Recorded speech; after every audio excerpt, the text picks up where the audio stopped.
There were never any construction crews before it appeared, nothing to indicate that people had worked on it or that it was planned. Where there was once a lot, there now stands a house. But this house was not like the ones that surrounded it. Our street was not a place where the populace thrived and extravagance ran through. We were modest in our living quarters. Our one-story homes more than sufficed. But this house towered over us, casting a shadow over our sleepy town. Its design imitated a mansion more than presented as one. Staring at the windows only revealed them to be a glass pane attached to the brick wall, with no way to look inside. The side door was attached to what was supposed to be a chimney, causing fire to jump out whenever it opened. Catching the garage door opening revealed it to open sideways, much like the front. The more you stared, the more nonsensical the building became. Our cul-de-sac was tight-knit, but welcoming. Our neighbors were the first to attempt to welcome these new guests. They had stopped by our house before walking over. My memories of the 30 years ago failed to recall specifics, but they invited my parents to their surprise housewarming. My parents denied. Our neighbors then left to go to the house at the end. They never came back. The next day, where my neighbor's house once been, a sign reading, "For rent," stood on its grounds. It laid empty for weeks, before new inhabitants came to occupy the house. Well, what can I say about those occupants? My parents never wanted me to come close to them, for like the houses they inhabited, they seemed like imitation rather than flesh. Their white teeth always shone in a smile that was just wide enough to cross over from friendly to creepy. Their skin, it crossed the barrier of what could be considered pale into almost ghost white. And their mannerisms, even their bizarre appearances, would have been excused if not for the way they acted. Their speech sounded strung together, like the words they spoke belonged to different sentences spoken in different ways. When outside, sometimes they would just walk around in circles, or they'd start mismatching chores, like painting the grass or using a lawnmower to vacuum their car. Other times they would just stand and stare. Sometimes I would feel like they're staring right at me. My parents forbade me from going anywhere near that house, which after a while soon became houses. I heeded their demands not out of obedience to them, but out of fear for my own safety. And although many neighbors and friends went towards that house, getting replaced not soon after, we stood our ground. I remember that when my mother was still on the town council, major changes had come about due to the houses. Our schools, infrastructures, and other utilities suffered major cuts by the mayor, all so they could reallocate funds somewhere else. They would shy away when you ask where the money is going. My mother was the only opposition on the council to this change, but that was quickly outvoted by the other members of the council. I sat in one of those meetings once. When my father was busy and couldn't look after me, I saw he screamed on deaf ears and cried out every word of her plea, but everything she did was dismissed in a monotone voice. I caught for a glimpse of what the mayor and the council were paying for. As Mom stormed out of the hall, the members gathered in a meeting room next to the main entrance. My eyes caught what I assume now to be the budget chart of the city, and taking up what I believe to have been almost 70% of it was just something called house. The council disbanded soon after. Although the vote was not unanimous, the other members just never showed back up to the meetings, leaving my mother to have to deal with everything alone. Soon, however, the mayor personally showed up to fire her.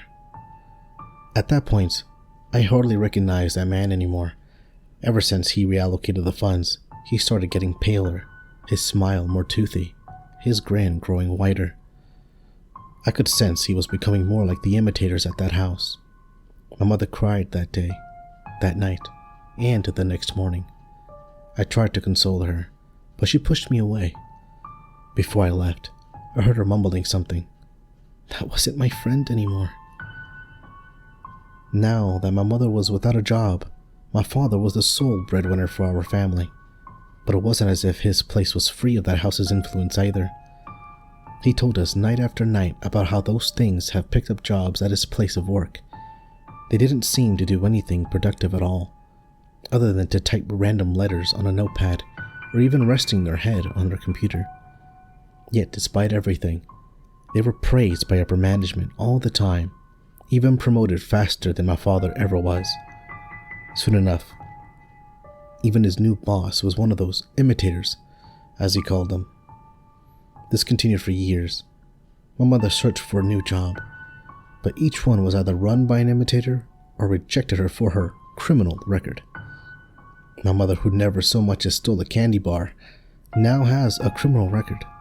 I think it had something to do with the council, but I couldn't know for certain.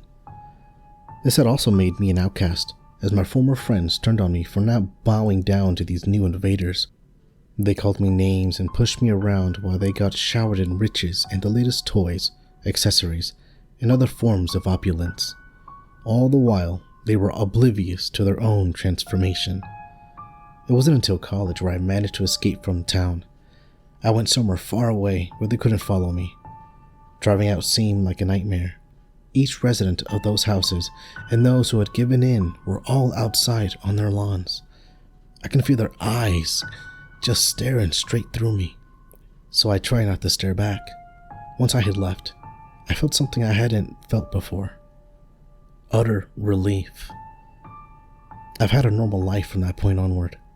I've started a family, made friends, and found a career in history, a passion of mine. For now, I've been able to have a pretty normal life. I've only been back to my childhood town once, though, in hindsight, I realized that was a grave mistake. I had gotten a call from my mother. Apparently things have been getting worse since I've left. The houses have started to grow, and some even started to connect. Mother even says she can feel a heartbeat when walking near one. I knew I couldn't leave them there, so I rushed to get them as fast as possible. Going back, I found the most unusual surprise. The signs that had once displayed the name of the town only said one thing: "Welcome home." I knew I really shouldn't have tried to go any further, but I didn't want my parents to be left alone in that hell. Going in, I saw what my mother was talking about. The houses looked like what you'd think a child would design after asking about his dream home. Everyone taller, the rooms sticking out of each other and even being connected diagonally in some points. As I was driving up, everyone was outside, staring at me the same way they had when I left. I ignored them. My parents were my top priority. Coming to my cul-de-sac, I saw something I had only ever read in science fiction. It was the house from all those years ago, but now it looked almost like an organ. It had what I could only describe as tendrils sticking out of it, connecting the other houses that looked even more grotesque. I could see every branch of it moving, beating like a heart, but that didn't hit me as hard as when I saw my former home. It was completely covered in those tendrils. Not an inch of the house was even showing. I tried calling my parents. Maybe they'd gotten out before all this happened. My hope, fading with each ring, eventually died out when I saw the tendrils starting to contract. Those things had trapped my parents inside, and now it was slowly suffocating them. There was no doubt about it now. I know others that would have been braver and tried to ram into those tendrils to save their loved ones. Unfortunately, I am not one of them. I drove away like a coward right then and there. I let my parents die without a fight. No one tried to stop me from leaving, and I got to my house after a long and arduous drive. I still blame myself for what happened. If only I had thought to get them out of there before the house took revenge. If only I tried to fight back against this monster, maybe they would still be here. I cried, just like my mother did all those years ago. After the service, I started up a habit of driving around the whole town. My wife thinks I'm getting paranoid, but I know what I saw. And I know what happens if you don't get away fast enough. I don't know if whatever that house is has started to spread, but the first time I see one of those monstrosities enter my town, I am protecting my family and moving as far away as possible. Hell, I've even started getting concerned now, as one of my friends showed me some vacation photos with one of those things in the background. Just knowing they're spreading is putting me on edge. But what concerns me even more were the faces of those outside the house. They had the same exact faces as my mother and father, and they were looking right at the camera.